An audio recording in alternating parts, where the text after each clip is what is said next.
कि 8 तारीख के जो घेराव है उसमें आप नहीं प्रेजेंट रहेंगे? नहीं, चूँकि राज्य ने अपने पुरोधा को, नायक को, टाइगर को खोया है और मेरा उनसे आत्मीय संबंध रहा है, मेरा उनसे भावनात्मक संबंध रहा है, मेरा उनसे अपनत्व का संबंध रहा है। मैं भी दुखी हूँ, मैं भी आहत हूँ। अतः इस दुख की घड़ी में मैं फिलहाल इस आंदोलन में उपस्थित नहीं रहा।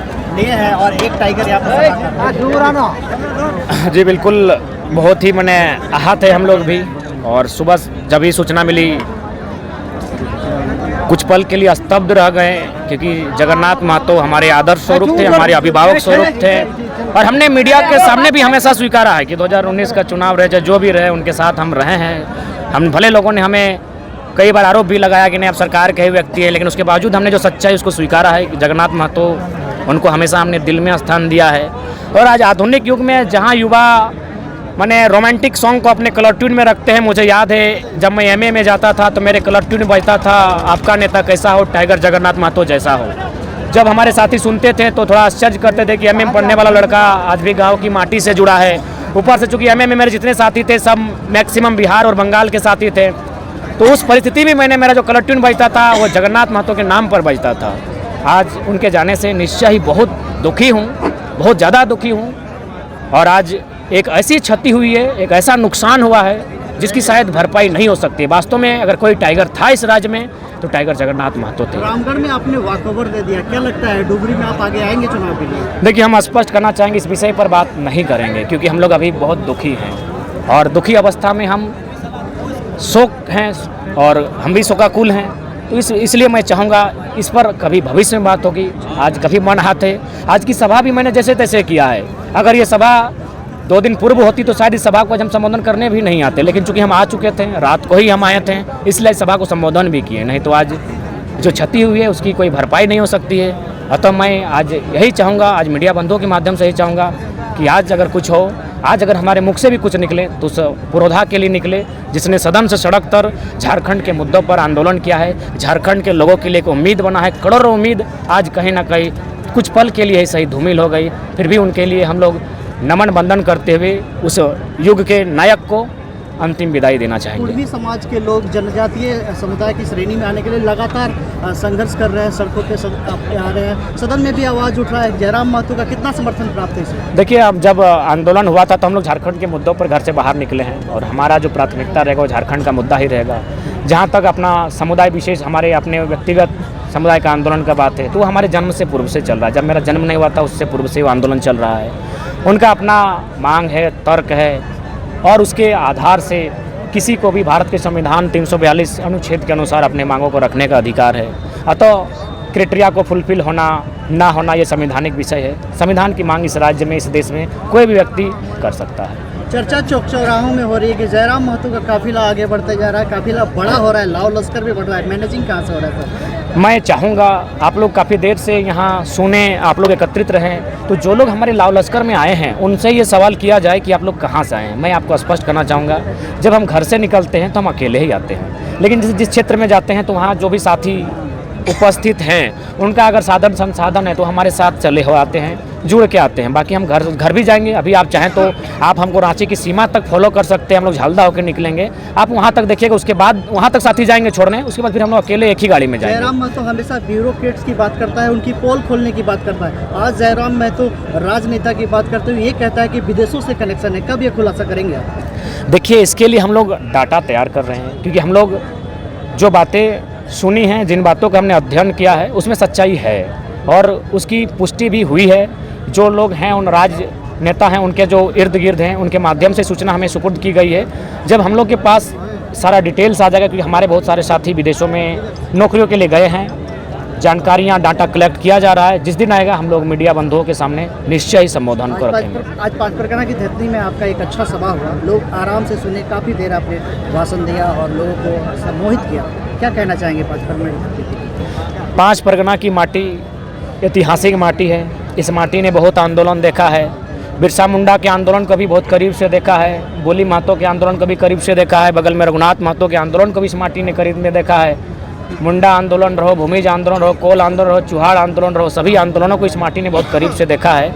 अतः आज अगर राज्य को नवउलगुलान की ओर बढ़ना है नवनिर्माण की ओर बढ़ना है तो पचपरगना की माटी का अहम और महत्वपूर्ण योगदान रहने वाला है। झारखंड के सबसे बड़े क्रांतिकारी हुली हाथों में भगवान बिरसा मुंडा की धरती में आपका आगमन कब हो रहा है? निश्चय ही बहुत जल्द हम लोग इस पूरे राज्य में भ्रमण कर रहे हैं, जगह जगह जा रहे हैं और निश्चय ही उस माटी में जब हमारा आगमन होगा तो हम खुद को गौरवान्वित महसूस करेंगे।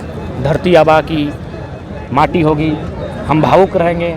लेकिन कुल मिलाकर इस राज्य के महापुरुषों ने जो बलिदान इस राज्य के हितार्थ के लिए दिया है, आज भी उस सपने से कोसों दूर है। इसलिए राज्य सरकार को चाहिए उन महापुरुषों के सपने को साकार करे और साथ ही आज जिस पुरोधा की क्षति हुई है उसके सपने को भी साकार करें। आदरणीय जगन्नाथ महतो, उनका भी सपना था झारखंडियत। उन्होंने हमेशा मुखर होकर झारखंडियत के बारे में कहा है। तो हम लोग भी चाहेंगे कि आज उन्हें सच्ची श्रद्धांजलि तभी होगी जब विधानसभा के भीतर उनका जो सपना था, उनके साथ साथ तमाम शहीदों का जो सपना था झारखंडियत, झारखंड के लोगों को प्राथमिकता वो पूरा की जाए। भैया एक बात, 60-40 को लेकर 8 अप्रैल को मुख्यमंत्री आवास घेराव था, तो इस वक्त करना सही रहेगा कि क्या रहेगा? नहीं, हमने तो स्पष्ट कर दिया है क्योंकि हमने भी कुछ खोया है, राज्य ने खोया है, राज्य के प्रत्येक जनता ने खोया है, एक एक नौजवान ने खोया है, माँ बहन सबने खोया है किसी न किसी रूप में जगन्नाथ महतो के रूप में। तो 8 तारीख और 10 तारीख को जो हम लोग का कार्यक्रम होने वाला था उसे मैं अपनी ओर से वाकबर करता हूँ। मेरी उपस्थिति नहीं होगी। बाकी चूँकि वो कार्यक्रम राज्य स्तर का रांची की टीम ने संचालन किया था, बाकी मेरी अगर बात है तो मैं उपस्थित नहीं रहूँगा, ना ही उस कार्यक्रम में मेरी कोई भागीदारी रहेगी क्योंकि बहुत बड़ी क्षति हुई है।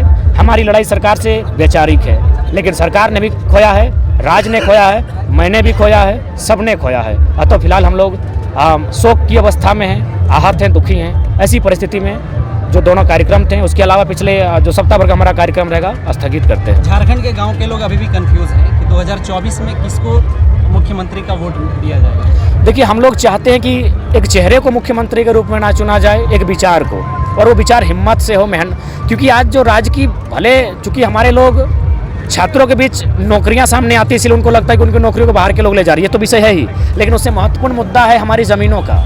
हमारी ज़मीनों का भारी संख्या में अधिग्रहण किया जा रहा है मनमाने तरीके से, फर्जी तरीके से, पंजी 2 के माध्यम से। तो कभी जीएम लैंड को लैंड बैंक बनाकर, तो उसके लिए भी एक ऐसी गवर्नमेंट, एक ऐसा मुख्यमंत्री हो जो सीने में गोली रखाने का साहस रखे और टाटा, बिरला, अंबानी, अडानी, टिस्को, उषा मार्टिन सबको खुले मंचों पर जाकर कहे कि जो जमीन आपने अधिग्रहण किया है वो रैयत को सीधा वापस करें। क्या 2024 में जयराम महतो जी आएंगे क्या मुख्यमंत्री के? देखिए, हम लोग जिन मुद्दों के साथ अभी साल भर का समय है, यदि वर्तमान सरकार यदि उन तमाम मुद्दों को जिससे राज्य के छात्रों का अहित हो रहा है, राज्य के किसानों के सपने टूट रहे हैं, अगर उन मुद्दों को अपने नीति के माध्यम से विधानसभा के भीतर पारित करते हुए अगर लागू करते हैं और राज्य में अगर खुशहाली आती है किसानों के, नौजवानों के चेहरे पर, तो जाहिर सी बात है हम लोग राजनीति में इंटरेस्ट नहीं रखेंगे।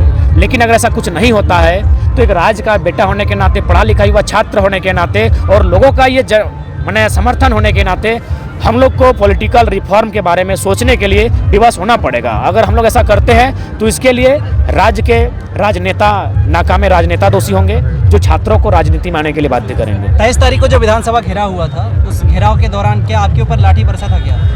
देखिए, लाठी व्यक्तिगत तौर पर हमारे ऊपर नहीं, लेकिन मैं स्पष्ट करना चाहूँगा, अगर हमारे साथियों पर लाठियाँ चली यानी वो लाठियाँ हम पर चली, अगर हम पर चली तो हमारे साथियों पर चली, तमाम आंदोलनकारियों पर चली, यानी लाठियाँ हम पर बरसी थी और हम लोग के साथ काफ़ी दुर्व्यवहार किया गया था। जबकि लोकतांत्रिक देश में हम लोग किसी भी प्रकार, किसी भी एंगल से, क्योंकि मुझे लगता है कम से कम 20 चैनल्स थे, उन्होंने उसे लाइव रिकॉर्ड किया था। आप किसी भी एक एंगल से देख लीजिए कि छात्रों ने गलत व्यवहार किया हो, छात्रों की तरफ से हिंसक मूवमेंट तैयार हुआ हो, हमेशा शांतिपूर्ण था। हम लोग एकदम शांत होकर बैठे थे और अपनी बात को रखने का प्रयास कर रहे थे। इसी बीच आंसू गैस, रबड़ की गोली और फिर अचानक लाठीचार्ज होता है, जो कि एक लोकतांत्रिक देश में तानाशाही का परिचय था।